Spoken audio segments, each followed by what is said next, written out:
பிளாசி முதல் செங்கோட்டை வரை உரை ஓவியம்.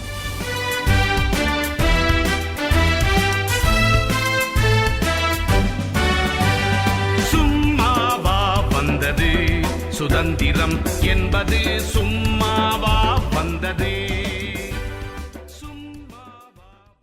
1800 நிகழ்ந்த தென்னிந்திய கிளர்ச்சி பற்றி சொல்லிக் கொண்டிருந்தீர்கள். திருநெல்வேலி, ராமநாதபுரம், திண்டுக்கல், கோவை, மலபார் என 4 கூட்டமைப்புகள் குறித்தும் கூறினீர்கள். இதில் திண்டுக்கல் கூட்டமைப்புக்கு கோபால நாயக்கர் தலைமை தாங்கினார் என்றீர்கள். ஆனால் அவரை பற்றி நான் எதுவும் படித்ததில்லையே தாயே. அவர் யார்? எப்படி இந்த கூட்டமைப்பை அவர் உருவாக்கினார்?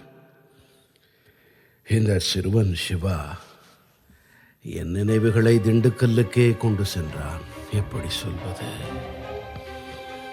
தென்னிந்திய கிளர்ச்சிக்கு வேறாய் விளங்கியவர்கள் ஒருபுறம் மருது பாண்டியர் என்றால், மறுபுறம் அதன் மூளையாக விளங்கியவன் என் வீரமைந்தன் கோபால நாயக்கன் அல்லவா?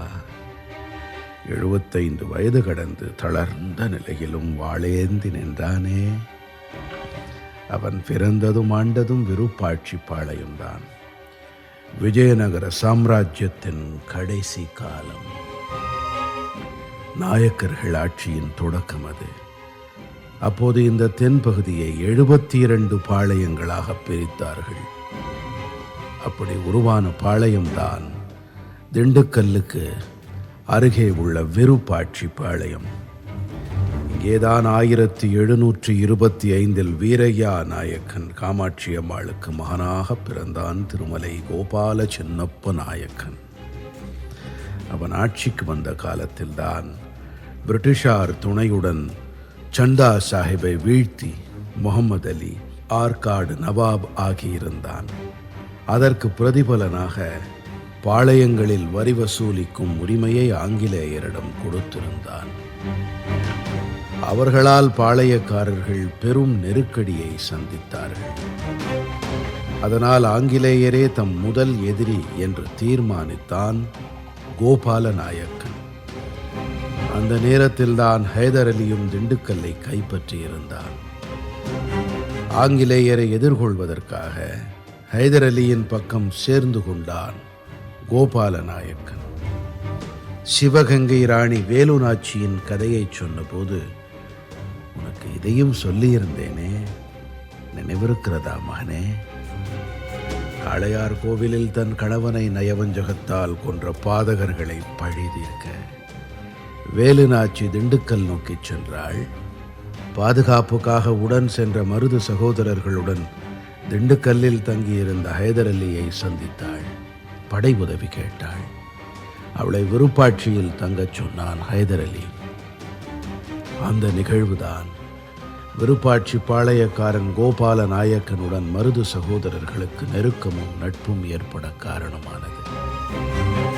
சிவகங்கையை மீட்க மருது சகோதரர்களுக்கு படை திரட்டி உதவி செய்தான் கோபால நாயக்கன்.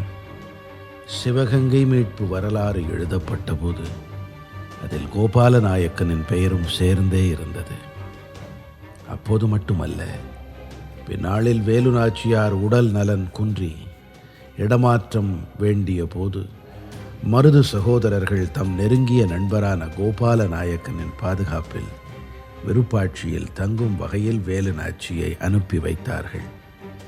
அந்த அளவுக்கு சிவகங்கையும் விருப்பாட்சியும் நெருக்கம் கொண்டிருந்தன. மருது சகோதரர்களும் கோபால நாயக்கனும் நட்பு கொண்டிருந்தார்கள். இந்த நட்புதான் பின்னாளில் தென்னிந்திய கூட்டமைப்புகள் உருவான போது கோபால நாயக்கனை வைத்து திண்டுக்கல்லும் மருது சகோதரர்களை மையமாக வைத்து ராமநாதபுரமும் உருவாக காரணமானது.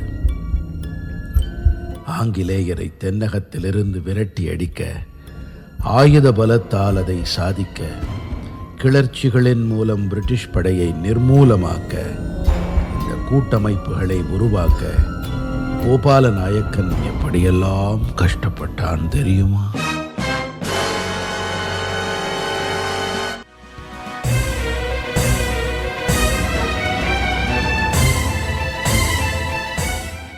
பிளாசி முதல் செங்கோட்டை வரை உரை ஓவியம் கேட்டீர்கள். போரிலே இறங்கிவிட்டால் இன்னல் சூழும் தெரியும். பெற்ற தாய் பசித்திருப்பாள், பிள்ளைக்கது புரியும். அன்னையர்க்கு அன்னையார பாரதியின் துயர் துடைக்க அன்னை தானை அழித்துக் கொண்டோர் எத்தனையோ எத்தனை. படைப்பு சென்னை வானொலி நிலையம்.